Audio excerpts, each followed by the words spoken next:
کچھ کی عام میں اللہ کی عبادت کرتے ہیں۔ اسی طرح درخت کھڑے ہو کر، جانور اپنا سر جھکا کر، اور حشرات الارض اپنے پیٹ کے بل اللہ کی عبادت کرتے ہیں۔ اللہ کی ساری مخلوق کی مختلف عبادت کرنے کے طریقے ہیں۔ آپ ذرا سوچیں، ہمیں بھی اللہ تعالیٰ کہتا ہے ہم بیٹھ کے کر لیں،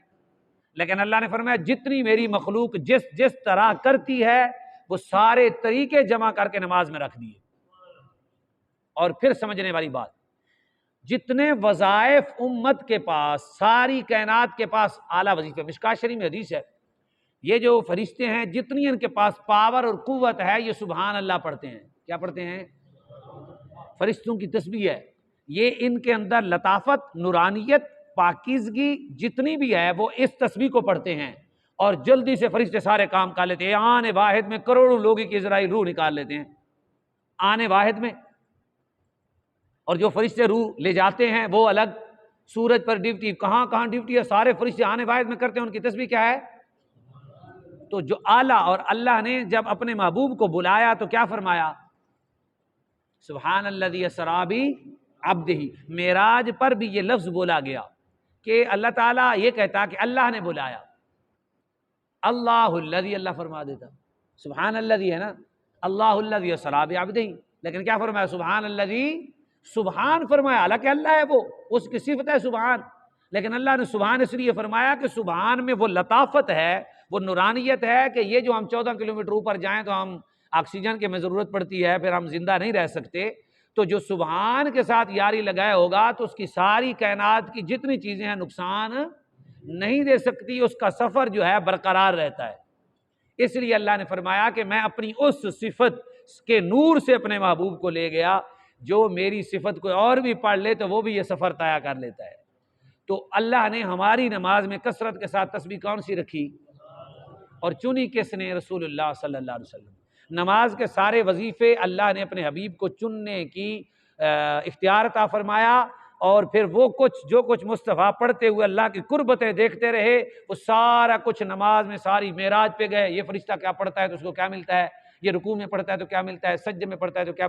کھڑے ہو کے پڑھتا ہے تو کیا ہوتا ہے، پھر وہ سارا کچھ جمع کر کے ہمارے آقا مولا صلی اللہ علیہ وسلم نے مقام بھی مشخص و معین کر کے، تسبیحوں کو معین و مشخص کر کے عظیم نعمت عطا فرما دی۔ اور قرآن مجید میں سب سے زیادہ، ویسے سورہ اخلاص کا بڑا مقام ہے، سورہ اخلاص، سورہ فاتحہ کا یہ مقام ہے کہ پورے قرآن کا خلاصہ ہے، پورے قرآن کا خلاصہ، اور یہ سورۃ الشفا ہے، تمام بیماروں سے شفا دینے کے لیے عظیم سورت ہے۔ یہ سورت کے نام ہی بہت سورہ فاتحہ کے نام تھوڑے تھے، تو سورت پورے قرآن کا خلاصہ، پھر ہر رکعت میں رسول اللہ نے فرمایا سے ضروری پڑھو۔ ہر رکعت میں جب امام پڑھتا ہے تو وہ تو اللہ غیر امام کی قرات، مقتدی کی قرات ہے، اس میں آپ قرات کر نہیں سکتے، وہ امام جو ہے اللہ کی بارگاہ میں کھڑا ہوتا ہے سب کی طرف سے، تو سورہ فاتحہ پڑھتا ہے سب کی طرف سے، تو اس میں پھر برکات آتی ہیں۔ تو سورہ فاتحہ پورے قرآن کا خلاصہ، اس کو پھر رسول اللہ نے ہر رکعت میں ضروری قرار دے دیا۔ قرآن مجید میں اللہ نے ضروری قرار نہیں دیا، رسول اللہ صلی اللہ علیہ وسلم نے واجب قرار دے دیا، تو ہم نے پھر سورہ فاتحہ پڑھی۔ نہ جانے یار، یہ تو ایک نکما آدمی نہ میں نے مطالعہ کیا ہے، نہ نماز کے اندر جا کے گھس کے میں نے کہا چلو بھی مطالعہ کر کے آتا، آپ کے لیے ایک نیا مضمون ہوتا، بالکل ایسا نہیں ہے، یہ صرف نماز پڑھتے دوران۔ اس لیے پھر فرمایا کہ نماز مومن کی، رسول اللہ صلی اللہ علیہ وسلم نے جو کیفیات وہاں دیکھی رب کے حضور، وہ کیفیات اللہ رب العزت سے مانگی، اللہ نے اور امت کے لیے مانگی، تو اللہ نے اس لمحے وہیں اللہ نے نماز کا تحفہ عطا فرمایا۔ ہمارے تمام فرائض زمین پر فرض ہوئے ہیں، اور یہ ایک واحد فرض ہے جو لا مقام پر ہوا ہے، لا مقام پر اللہ کی قربتوں میں اس کی فرضیت عاہد ہوئی، اللہ کی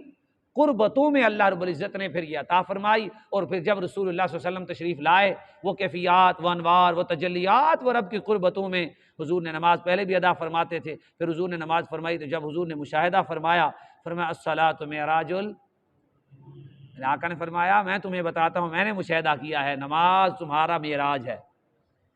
آنے واحد میں تم رب سے ملاقات کرنا چاہتے ہو تو پھر نماز پڑھو، آنے واحد میں اللہ کے قریب ہونا چاہتے ہو پھر سجدوں والی عبادت کرو۔ تو اس لیے میرے بھائیوں خود بھی پڑھیں، اپنی اولاد کو بھی سکھائیں۔ یہ چھوٹی سی نعمت نہیں ہے، جیسے کاروبار سکھلاتے ہیں آپ،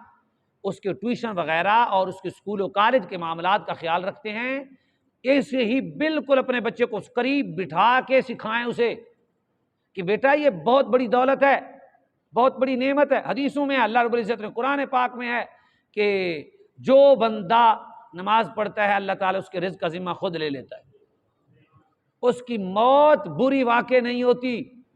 میں نے آپ کو عرض کیا تھا، میں دوست سے ایکسیڈنٹ ہوا تو وہ عالم ہے میرے دوست،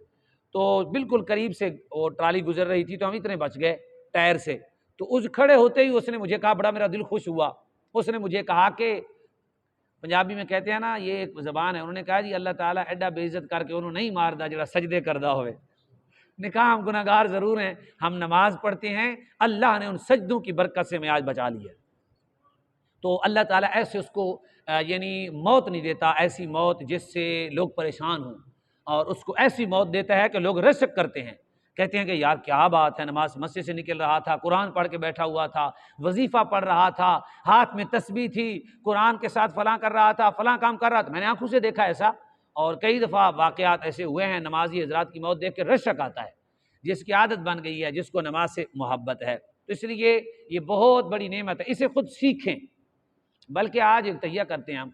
کوئی ہفتے کے بعد ایک وقت رکھ لیں، ایک دن، بہت بڑا کام ہے یہ، کیونکہ ہمارے اوپر صرف کلمہ پڑھنا فرض نہیں ہے، کلمے کا ایک تقاضا بھی ہے کہ ہم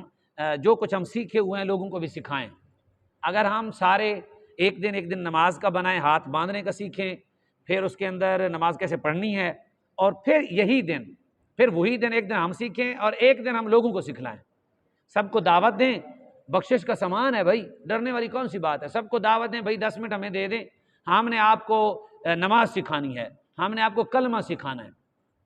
لا الہ الا اللہ محمد الرسول اللہ کوئی پڑھ رہا ہوتا ہے، کسی کو کلمہ آتا نہیں، تو ہم کلمہ روزانہ دہرایا کریں گے۔ اب انشاءاللہ تعالی جب بھی اب اپنا سبق شروع کریں گے تو یاد کرانا مجھے، میں کہیں بھول جاؤں، تو ہم کلمہ دہرائیں گے، پھر ہم کوشش کریں گے کہ اپنے نمازیوں کو 5-7 جتنے بھی بیٹھ گئے، میں بھی آپ کے ساتھ ہوں گا، مل کے 2 آدمی آپ بیٹھ گئے، 5 میں ساتھ بیٹھ گیا، اس طرح مل کے ہم کسی کو کلمہ سکھا دیں گے، کسی کو نماز سکھا دیں گے۔ ہمارے ذمے ہے، قیامت کے دن اللہ پوچھے گا کہ تم نے، پہلے تو ذمہ ہے کافر، کہ کافروں کو تم نے تبلیغ کیوں نہ کی، تب کریں گے جب ہم خود صحیح ہوں گے، اور پھر دوسرا یہ ہے کہ اپنے مسلمانوں کو آپ نے درست کرنے کی کوشش کیوں نہیں کی، ہم چھوڑ دیتے ہیں، اور چھوڑو جی اپنے حال پہ چھوڑو، نہیں ہم مجرم ہوں گے، اس کو اپنے حال پہ چھوڑیں گے۔ اگر ایسے ہوتا تو رسول اللہ نہ چھوڑ دیتے، کافر کہتے ہیں تو سانو چھڑ دو، تسی اپنا کام کرو، سانو چھڑ دے۔ رسول اللہ فرماتے تھے ادھر رکھو سورج، ادھر رکھو چاند، تم ساری کائنات ادھر بھی رکھو ادھر بھی رکھو، تب بھی میں کہتا رہوں گا میرے رب کی عبادت ہے، وہی وحدہ لا شریک ہے، اسی کو سجدہ ہے، اسی کے علاوہ کسی کو سجدہ نہیں ہے، میں اس کا سچا رسول ہوں، میرے پاس اللہ کا کلام آتا ہے۔ تو اس لیے میرے بھائیو، ہم چلو آج نماز کا ذکر آیا تو ہم انشاءاللہ سب سے پہلے آپ شروع کریں، میں بھی آج الحمدللہ کرتا ہوں روزانہ ہی، آپ نے آج سے شروع کرنا ہے اپنے گھر میں، وقت مل جائے تو اپنے گھر میں بچوں سے، ایک بھی بچہ مل جائے، پوتا ہے، بیٹا ہے، بھائی ہے، اس کو کہنا ہے کہ یار نماز ٹائم پہ پڑھا کرو، یہ بہت بڑی دولت ہے بیٹا۔ اگر چاہتے ہو کہ میں نہ بھی دنیا میں رہا باپ، تیرا سہارا کوئی رہے، تو پھر نماز کے ساتھ عشق کرو۔ اگر چاہتے ہو کہ دنیا میں میرے ساتھ مصیبتیں تکلیفیں میرا ڈیرا لگا لیں، میں اس مصیبتوں اور دکھوں سے عبور کر جاؤں، تو پھر میرا بیٹا، میرا کوئی معلوم نہیں ہے اور کسی کا کوئی معلوم نہیں ہے، اس دنیا کے حالات کا کوئی پتہ نہیں ہے، کیا ہونے والا ہے۔ اللہ نے ایک تحفہ دیا ایمان کے بعد، وہ ہے نماز، اس کے ساتھ عشق کرو، ہر دکھوں کا مداوا ہے،